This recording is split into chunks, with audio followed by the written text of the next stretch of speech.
Hi, this video is to give a little insight into the resume and cover, well, mainly the resume. We'll talk a little bit about the cover letter.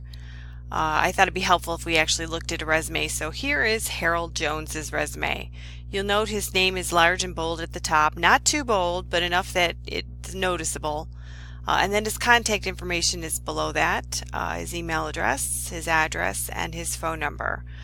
Make sure you proofread your phone numbers and your email addresses because spell check will not tell you if they're wrong, and I've actually had an applicant give me the wrong phone number. No, he didn't get an interview because if he can't give me the right phone number, how good of an employee is going to be? Okay, the next question is always should you have an objective? Some textbooks say yes, some textbooks say no. I personally like an objective, although this resume does not have one. But your objectives should be specific. No objectives that say to get a position where I can use my education to further my career. Well, what do you want to do? I don't know what you want to do. It should be updated for each job. For example, when I applied at the college, my objective was to get an instructor position at Niagara County Community College. And then I put in some more information, but I was very specific about the job and the title that I was applying for. Remember, if it's a big corporation, they may have multiple jobs available and not know which one you're applying for. So the first thing is usually the objective under the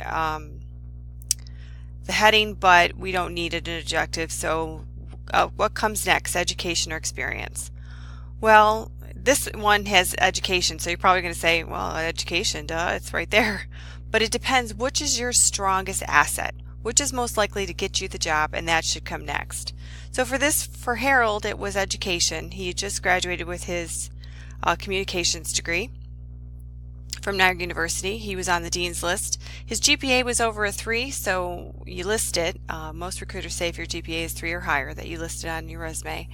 And the dates that he graduated. Now note that the date and the GPA are on the right side to kind of give the resume some balance. If you put everything to the left, it feels empty and you have a lot of white space there, and it makes you feel empty as a person, so why should I hire you? Okay. Now, Niagara University is the most recent education, so that comes first. Before that, he attended Niagara County Community College, where he got a liberal arts degree, and there's his graduation date and his GPA as well.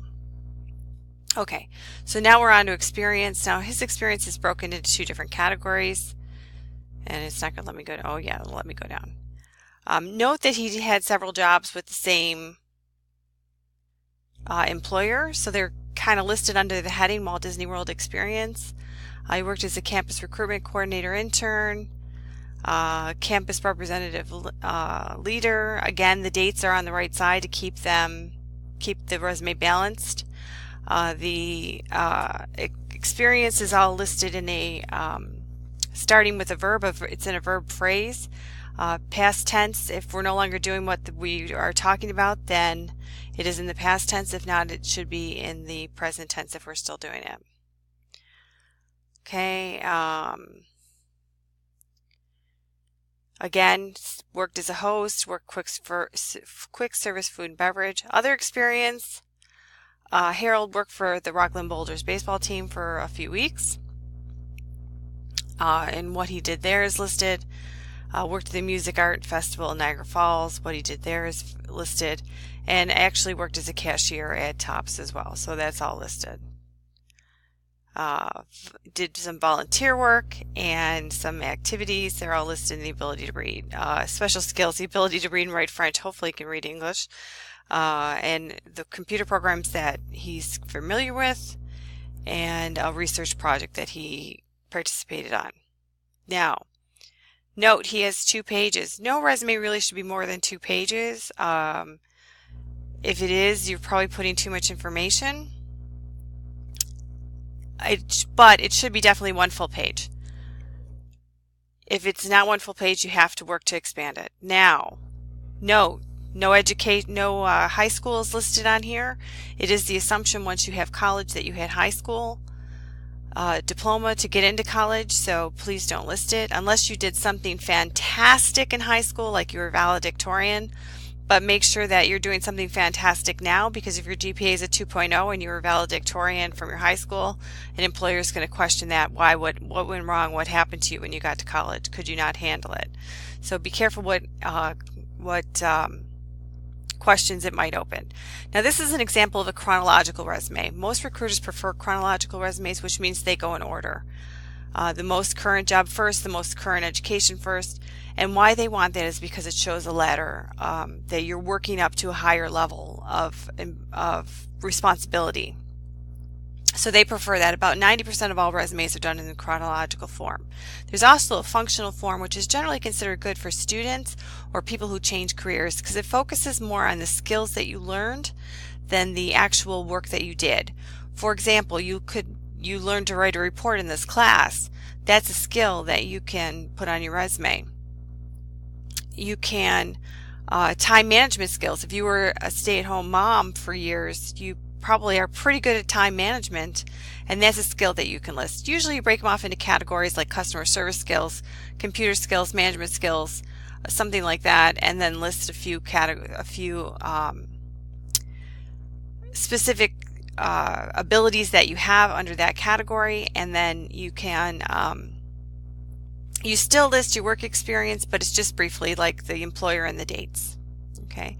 As far as references go, this resume has no references on it. You really don't put references on a resume. It should be on a separate sheet with their names and numbers and contact information. You can put, however, references available upon request. I only recommend doing that like if you're almost got a full page but you're not quite there, throw in the line at the bottom, references available upon request. It's not necessary, however, because if I ask you for references, you're going to have to give them to me, so it doesn't really matter, you know, if you wrote it on your resume or not, but it's just kind of a space filler that's an accepted thing. Okay?